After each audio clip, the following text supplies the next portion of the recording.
welcome back to my channel. In today's video, we are going to be talking about the very first time that I found out that I had autism, and to go along with the video, I'm going to be giving you guys a simple foundation routine, okay?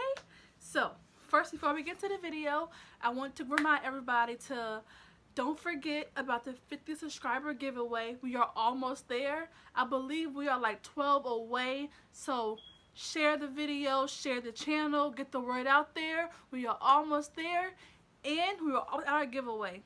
Also, don't forget about the 100 subscriber giveaway. We gotta reach 50 first. After that 50, we're striving for 100. So let's get right into the video. So as you guys can see, we are starting out with our eyebrows and our eyes already done. My face is freshly washed. I'm just going to use the Maybelline Master Studio Primer to prime my face. And then we'll go ahead and get right into our chat. So, the very first time that I found out I had autism, I was 16 years old and I was a freshman in high school. For a very long time, I struggled with severe depression. I was always sad.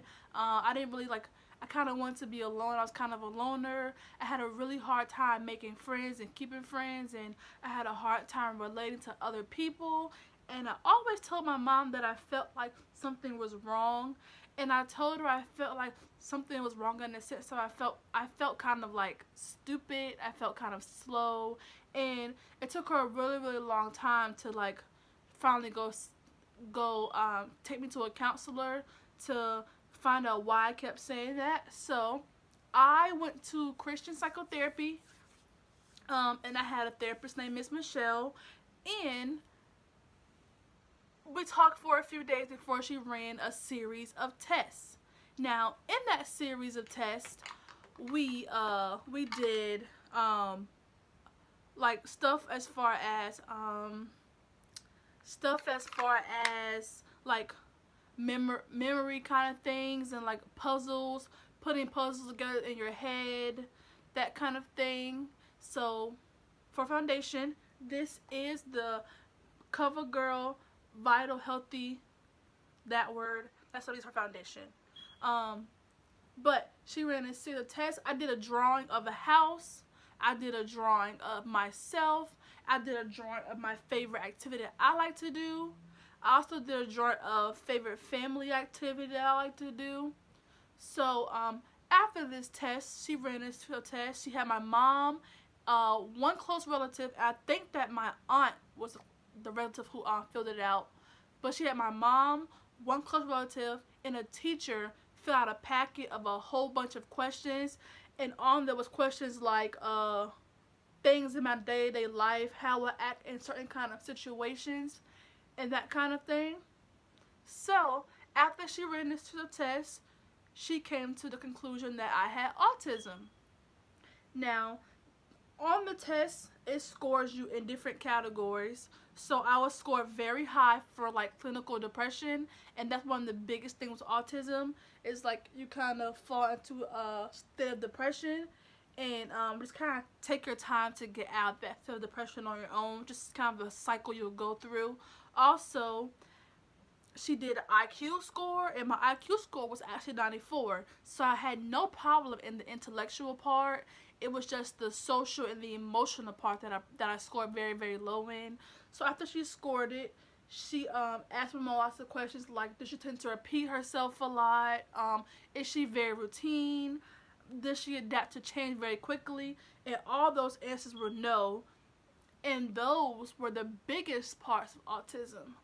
So that's the story of how I found out I had autism.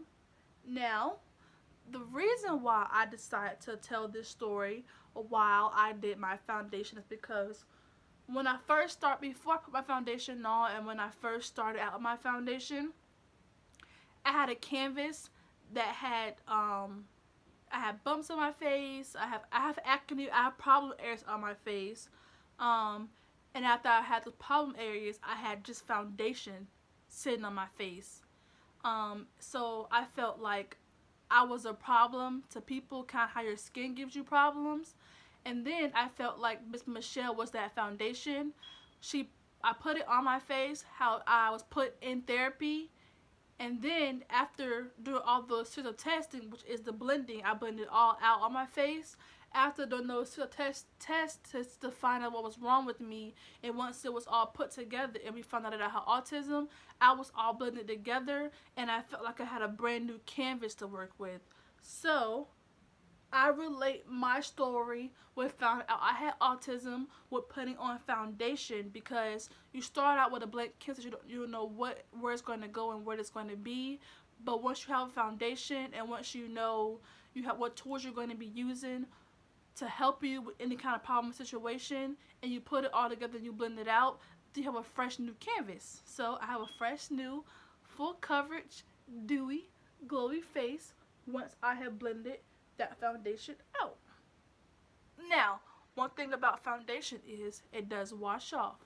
So sometimes I do feel like I can digress. I can learn all the things I need to learn about coping with autism, but I do get at points in my life where I can digress and wash that face off, and then I feel back how I felt when I first found out I had autism, like I'm a problem, or like I'm slow or anything like that. But all you gotta do is find a new foundation to start all over. So there we have that, and now there, foundation, it's all done. I'm very glowy, I'm very dewy, and I feel like I'm more put together. Alright guys, that was today's video. I hope you really enjoyed this video with me talking about how I first found out I had autism, and how no matter what, with a good foundation and a new base, you can fix any problem that you have, and you can solve any situation that you're in. So for today's quote, I chose, "Be a stiletto in a room full of flats." And the reason I chose that is because we all have our own unique aspects of what our personalities are, and no matter what, you be your own individual person and you stand out in a big crowd of people. So be a stiletto in a room full of flats. Alright, don't forget about our 50 subscriber giveaway. Like this video, share this video. Don't forget, most importantly, subscribe to my channel down below. Have a great day in OHANA.